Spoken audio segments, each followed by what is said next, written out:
believes I can't sleep.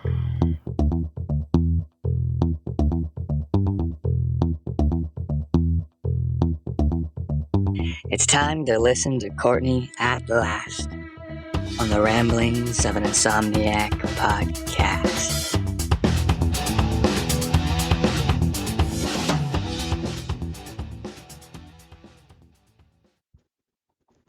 Hello. Welcome to episode 38. I feel like I already had episode 38, but I think it was because I tried recording it so many times and then just said, and it didn't work out. So at any rate, hello, I am Courtney Perry. You are listening to episode 38 of the Ramblings of an Insomniac. Oh man, I didn't realize my air conditioner was on. Anyway, hello, I am outside. And now the horse is chiming in. Everybody, what is it with all the animals all of a sudden? It's like the minute I start like getting on the phone talking to somebody, it's like a child, it's like a toddler. It's like they don't want anything to do with you until you're on the phone or taking a nap. It's like the animals around here don't want anything to do with me until I'm trying to record a freaking podcast. Anyway, so many things have been on my mind. So I suggest, this could last a long time. It could be a long episode, or it could be very short. I don't know, because as you know, I don't have a script, but you may want to grab a glass of water, coffee, wine, bourbon, whatever you drink, because I don't know. I could babble for a long time. It could be brief. Well, you never know. All right. So the first thing is, without just starting out the gate with like deep, intense stuff, I want to get out of there, that I was driving back from seeing my grandson. I got to see my grandson, but I'll get into that later. And all these weird, random things were popping into my head because I was, listening to music and car dancing. And depending on the song, it was reminding me of so many things. And this is so random, but one of the things that I was thinking about was, when you're listening to music, it's kind of funny that you could be listening, like, again, I'm 48, and you could be listening to someone who's like half your age, who's in their 20s. And I was listening to Maren Morris. I have no idea how old she is. I'm going to assume she's in her 20s. And I love her music. I love the words to her songs. I can relate to her songs. One of her songs is called The Bones, and I just love it. And I love all of her music. And it got me thinking about people like Justin Bieber and different artists that may be younger than you, but you like their music, whether it's because you like their lyrics and you find their lyrics deep or encouraging or whatever, or you like their music because you just think it's fun, and maybe it's nonsensical and the lyrics are kind of dumb, but it's catchy anyways because it's just fun, or the music sounds great. But I love that it doesn't really matter. Like, my kids used to like to tease me because they informed me I'm not allowed to like Eminem or Pink. And I'm like, well, hold up a second. Eminem is older than I am. Marshall Mathers is older than I am. And that was my era. I grew up with him. That's my generation that listened to him. Same with Pink. Pink, I don't want to offend her, but I'm going to assume she's in her 40s. I don't know. Yeah, I'm going to assume. I don't think she's my age, but I feel like she's in her 40s. So, of course, that's also another artist. But it's weird because music is so funny.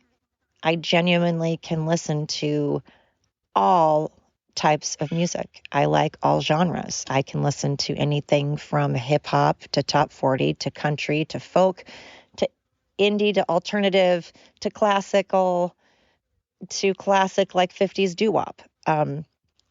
I like it all. It just depends. But I find it interesting that what I don't like, and what I think is creepy though, is when you hear a younger person that's, say, they're late teens, 18, 19 years old, or early 20s, and they're singing about sex and money, and I don't know. To me, that rubs me the wrong way, because I'm like, well, ew, why are you in your teens? Like when Britney Spears and Christina Aguilera first came out, I'm not disrespecting them. I mean no disrespect to them, but it rubbed me the wrong way that these very young girls were singing about sex and also being provocative, and and it rubbed a lot of people the wrong way. I'm not the only person, but music is interesting. I don't like when you're younger and you're singing about sex, regardless if you're having sex. Most people when they're 19 or in their 20s have already had sex. I'm not naive. It just is weird to me to be singing about it when you're so young. And then it seems even weirder if you're someone in your 40s or whatever, jamming out and singing to it as well. But I'm not going to lie, a lot of times people don't pay attention, or I don't pay attention to the lyrics. Once in a while, you'll be just kind of singing maybe the chorus or just listening to maybe just the music part. You never really bothered to listen to the lyrics because it was more the music that you thought was fun. And then all of a sudden one day you're like, wait, what? Guys, sorry. You're like, wait, what are they saying? And you're like, oh God, I've been liking that song this whole time. How inappropriate. But also the other can happen again with Maren Morris as an example. Again, I don't know how old she is, but she seems to be young.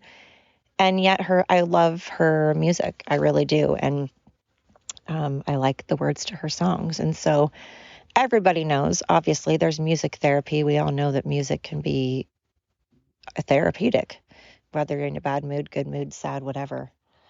So I was thinking of that. That was one thing.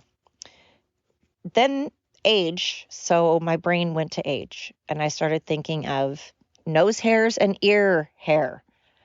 Yes, that's where my mind went. I started thinking about people, it seems to be older people, that allow their nose hair and or ear hairs to grow so far that you can not only see it, but it's like its own entity.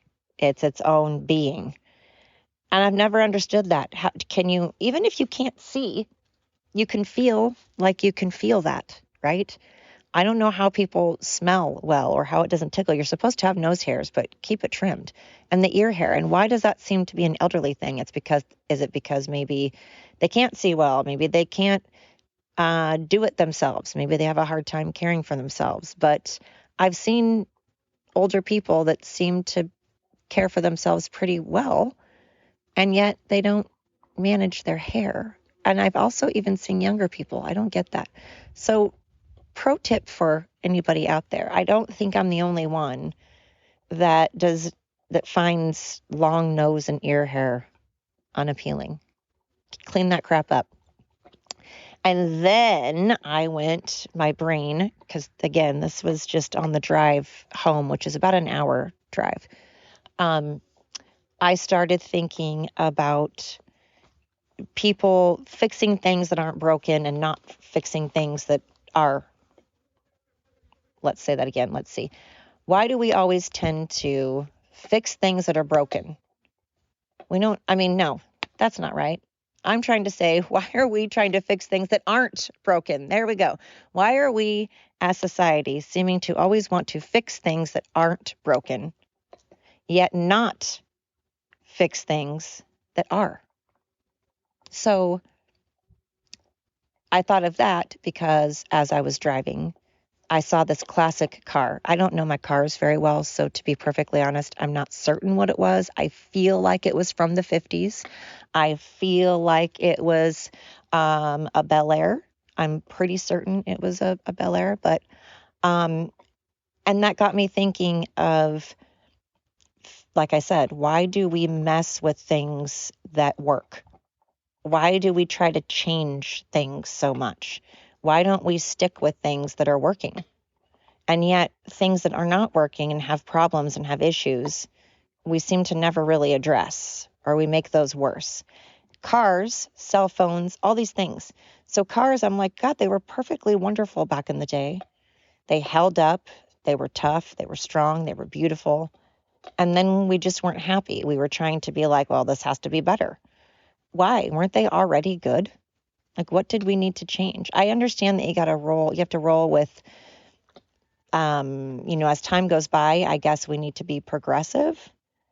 But at the same time, I think, but why? Doesn't that make us spend our time not appreciating what we have? I mean, I understand progressive as in it's certainly I'm glad we've made strides in our society, as in, we're not going around barbaric killing each other. Well, although we seem to be starting that all over again cycle. But, I'm glad that women can vote in this country. I'm glad that there are no longer slaves. I'm glad that, we have made some progress in medicine. And of course, certainly, I guess there are technological advances to be able to communicate with one another that are good, in the sense that if you live, in New York and someone lives in Oregon, it's no longer, taking a horse and buggy over there. It's, no longer, you can get a hold of your family members if they live in a different country and be able to see them. So I love that. But then there's other things that I'm like, why did we fiddle? Why must we always fiddle with things? It just seems like humans are always like, let's change it. Let's fix it. Let's fiddle with it. And I know that's a curiosity thing. And being curious is always, not always, I guess, there's curiosity to kill the cat. So I was going to say curiosity is always good, but is it?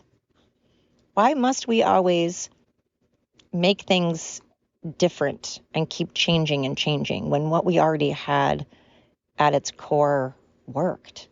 Again, I understand that metal, like we couldn't make cars the way they used to because we had the war and metal was hard to come by and things are expensive. And I get that. I get it. It's just sad because it seems we're forever trying to,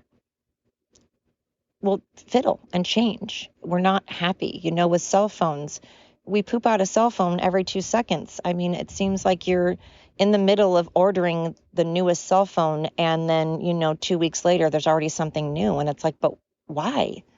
And are they really getting better? What are they changing exactly? Why is it that we need more? I don't know. It's sad. I feel it's sad. And I think of places like I was watching a documentary, and in the Amazon, there are these groups of people that live very, very, very remote. And up until recently, we didn't even know these groups of people were out there. And they certainly didn't know, at least I'm assuming, they didn't know we were out there. And, I don't know what kind of life they're living, but I'm sure they're perfectly content because they don't know what they're missing, if anything. If you don't know what you're missing, then you can't be jealous of it. You can't be jealous of something you've never had or don't know exists, right?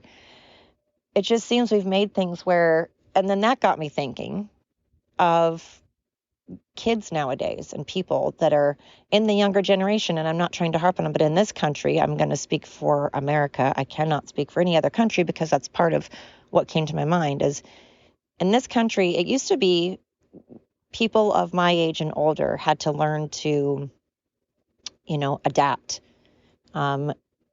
We had to learn to kind of roll with the punches. We didn't have other ways of communicating other than, riding your bike over to a friend's house and saying, hey, do you want to stay the night? Or talking on a phone that had a cord 2 miles long. You had to learn communication because if plans changed, you couldn't text and say, oh, I'm running late, or plans changed or whatever. We had to learn communication skills, valuable communication skills, and we had to learn to adapt. We had to learn to roll with the punches. And now it doesn't seem that young adults in their, teens and early to late 20s, they don't seem very capable of adapting or being free thinkers. Or, again, I'm speaking for American adults and teenagers. But that got me thinking of what is it like in other countries? What are the teenagers and the younger adults that are in their 20s? What are they like in other countries? What are they like in China? What are they like in England? What are they like in Australia? What are they like in Germany? And what role does growing up in the country that you grew up in play in who you are? I firmly believe that an American child born and raised in America is certainly, I feel, going to be different, even if you have obviously the same parents, same amount of money, all things being equal. Well, I guess that's the point. Things aren't equal. I guess that's entirely the point, is different countries run things differently. And so you can't really compare each country that much. But, they always say nature versus nurture. And I've never understood. I've talked about this before, the black and white, it's this way or that way, nature versus nurture. Why versus? Why can't it be nature and nurture? Raising kids and going back to tying it into why try to fix things that aren't broken, and thinking of we fiddle with things and we seem to not be happy. It just seems like the younger people are never happy. And I think, is that a generational thing? Is that a how you're raised thing? Is that cultural? Is that religion? And then I think, well, it's all of the above, of course. It's going to matter absolutely what religion you are, what country you grow up in, so many factors. But one thing seems to be common, and that is technology, definitely, no matter what country you're from. I mean, unless, of course, you've never, you've never been around it. But if you've been around technology, that's going to, I feel, make you less able to communicate because you're not forced. This blew my mind, even resumes. When you go to get a job, it seems like almost all companies now no longer want you to come in and shake your hand and look at you in the eye and apply for a job, which I think is the most valuable thing for someone to do and for a company. I don't want to see that person because I care if they're man or woman, black or white, gay or straight, whatever. I don't care about that. I want to see that person because I want to know if they took the time and energy to brush their hair, brush their teeth, put on something nice. I want to know if they're going to shake my hand. I want to know if they're going to look me in the eye. I want to know if they're confident. I want to know, seeing a person and seeing someone in person, to me, is very valuable knowledge. And I think it's good for the person doing the interview. I think it's good for the person doing the interview to sit out in a waiting room with other people that are also applying for the job so that people can understand it's not about you, just about you. It isn't just about you. You're not the only one that wants this job. So if you want this job, you have to compete with all of these other people who also want that same job. I think that's so valuable. I think when you're online and you're filling out something and you're applying, I feel like a lot of people don't think about the fact that there are other people applying for that job that also want that job, that also need that job. So I feel like you're taking the competition out of it, just like when these stupid, ridiculous participation awards. Who gives a shit if you showed up to play soccer and you just showed up, but you're kicking daisies in the middle of the field? That's not participating, number one. And if you're sitting on the sidelines, you're also not participating. Participating means you're going out and you're actually, kicking the ball and you're trying to do your position well. You're living up to what your position is up to the best of your ability. Participating doesn't mean you got up and you put on your soccer uniform and then you did nothing. I mean, granted, don't get me wrong.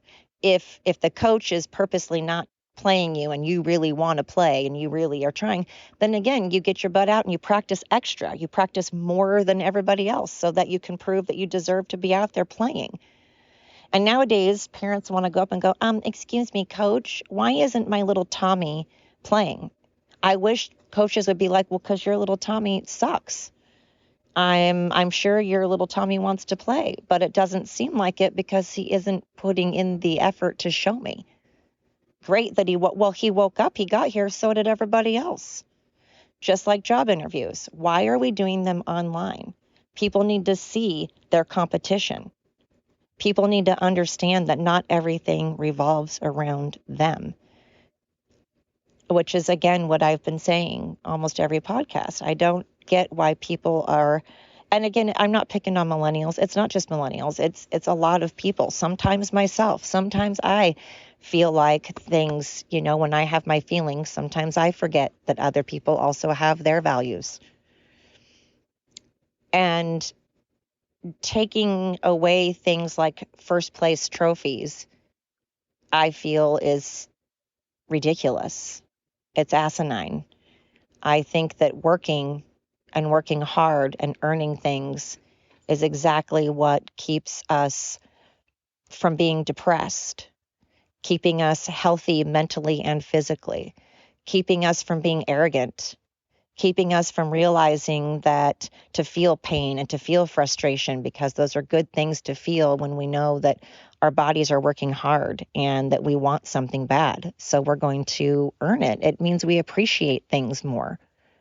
When you just hand someone something, they're not appreciating it at all. Why be in any type of sport if you are just going to show up and not really put your 100% into it?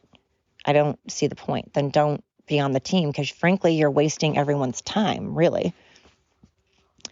That's just my thought. And so it's interesting to know how different countries handle that, because again, I'm going to say, I think we all have our issues, I think we all have, like Atmosphere says, these are your shoes, these are my shoes, we've got issues.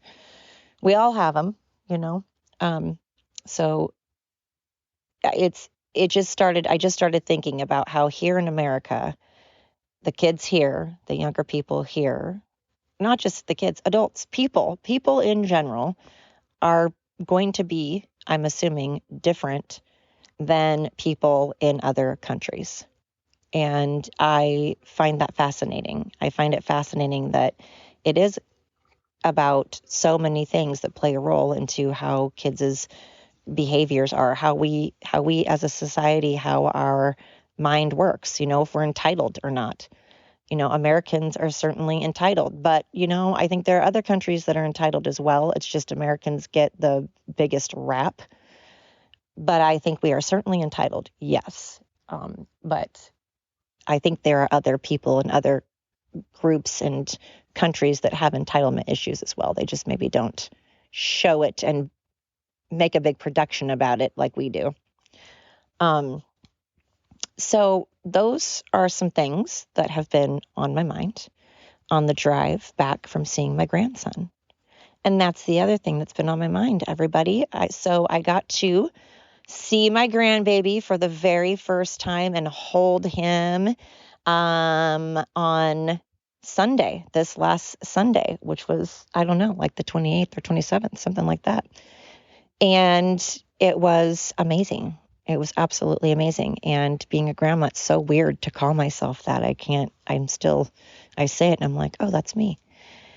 However, it was kind of tainted because, I've talked a little bit about one of my sons having an addiction issue, and he went to treatment, which was amazing, and I was so excited.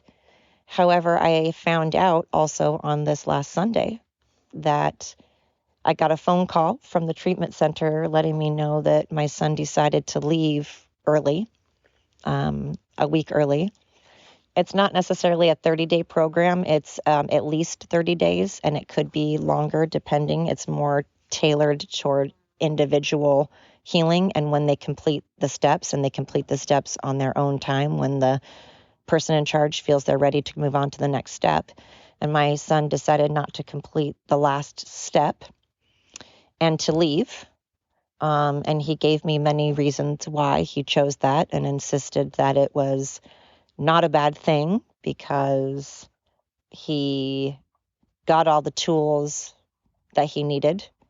And instead, he wanted to be home with his son. And he wanted to get things settled into his new place and not make his boss have to run the business, run the place that he works, that he's managing. He didn't want his boss to have to manage it anymore. He felt bad. It was a bunch of excuses, basically. They were all excuses as to why he left early. And that concerns me. That's really concerning. So I went to see my grandson for the very first time, but he was being held by my son. And as I was pulling up to my driveway, I was on the phone. I was still on the phone with the treatment facility.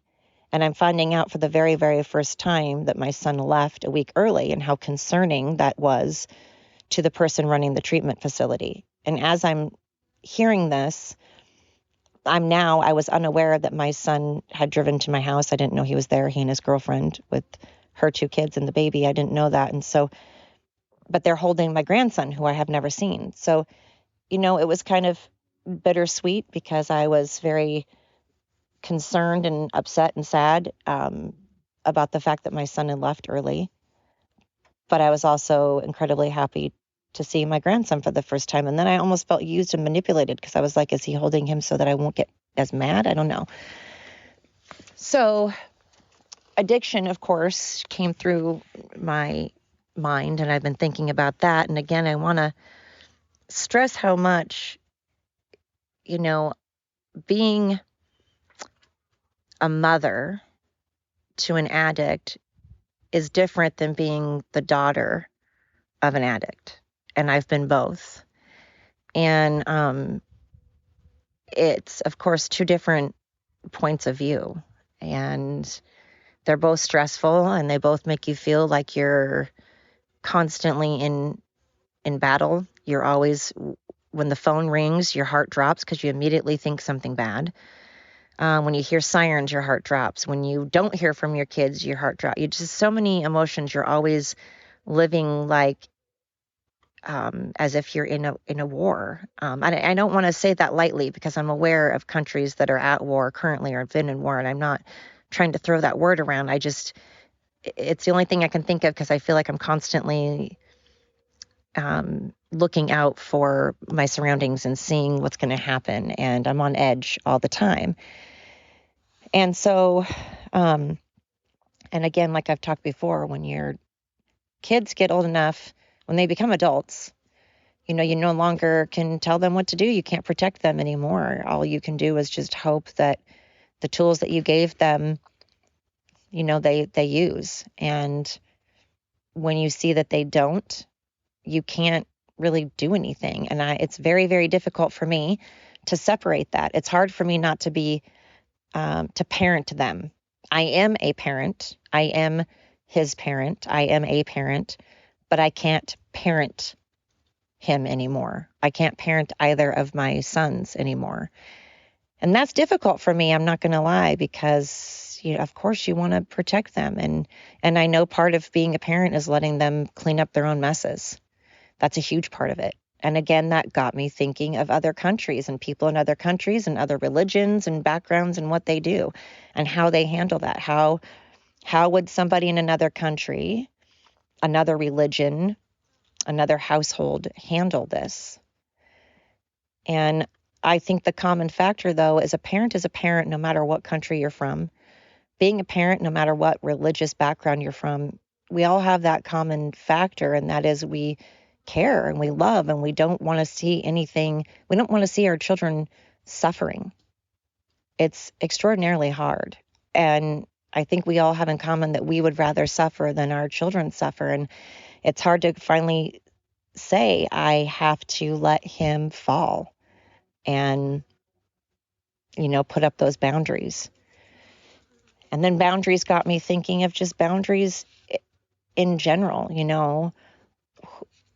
Who do those of us out there that struggle with boundaries in general, whether it's you're with an abusive partner and you have a hard time with not allowing that. You take the abuse, whether it's physical abuse, mental abuse, whether you've been cheated on and you still stick it out. No matter what it is, what makes us decide to put up boundaries finally and say, you know what, I can no longer tolerate this thing. I'm no longer going to do that. And again, that just got me thinking of, nature versus nurture and how we're raised. But again, at our core, at some point, we all just say, I am worth more than what this person is doing to me.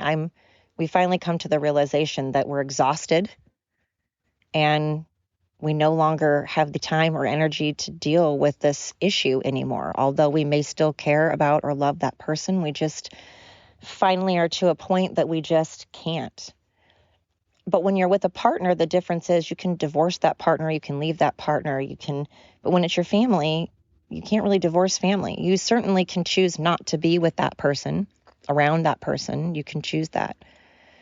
But again, when it's your child, it makes it a little stickier. It's harder. And I'm learning this. I'm also learning to butt out because I see things that they do as a couple and I don't agree with. And it's hard because it's not my relationship. So I can't butt in. And I know I hated it when my mom butted in. It drove me absolutely insane. And that got me thinking of how funny it is when we can't stand certain things that our parents do. And we're like, oh my God, stop. You're just annoying. And then we become that parent, you know? Oh, it's a lot. I don't know how in 1 hour span of time I thought of nose hairs. Oh, and here's the other thing. This is hilarious. So I'm jumping into something totally different because that was just a little heavy. But so as I'm driving home, I see on this gas station this tank, as in TANK, like an army military tank for sale. And I'm like, what in the hell? First, so many questions. I have so many questions. First of all, I didn't even know it was illegal to sell a tank. I didn't know you could do that. Like, can anyone buy a tank? Is this like I could be like, hey, yeah, so this tank. Also, what do you look for in a tank? Like, do you look for, in a car, you look for the gas mileage. You look for how many seats it has. Does it have a hatchback? I don't know, but a tank. And also, if you buy a tank, what the hell are you doing with it? Like, where is it going and what are you using it for? I would be leery of someone wanting to buy a tank. But then again, if I own a tank, does that make me weird? Like, what am I doing with it? But what is someone going to do when they buy a tank? What do you do with that? Is it for people that are history buffs and they want it just to sit in their yard? Is it for museum people? I just don't understand. I have so many questions. I just didn't know you could buy. And how much does a tank cost? And does it matter what year? Do different makes and models of tanks? I don't know. I just thought that was odd. I mean, I guess America, right? You can buy a tank at your local neighborhood gas station, apparently. I mean, all right. Anyway, hey, have I mentioned how much I genuinely appreciate every last one of you? Thank you so much for tuning in. You hear my podcasts and you still are like, yeah, I'll give this person another shot. Maybe, I don't know if it's because you're hoping that I will get more interesting over time. I don't know if it's because you actually like what I have to say. I don't know if it's because you use it to go to sleep. Maybe I'm so boring you need it to go to sleep. But whatever the reason is, I appreciate you, whatever that reason is. Again, I've said this before and I mean it. I welcome feedback. Feedback is fantastic. I have my own personal account information for my email. I should probably get a business one. Actually, I think I did start. Now that I think about it, I believe I did start my own email for the Ramblings of an Insomniac. That said, I do not remember what it is. Do you know why? Because I'm an insomniac with mush brain. So I will get that information. At any rate, thank you for listening to episode 38 of the Ramblings of an Insomniac. I am Courtney Perry, and I am wishing everybody a wonderful rest of your day.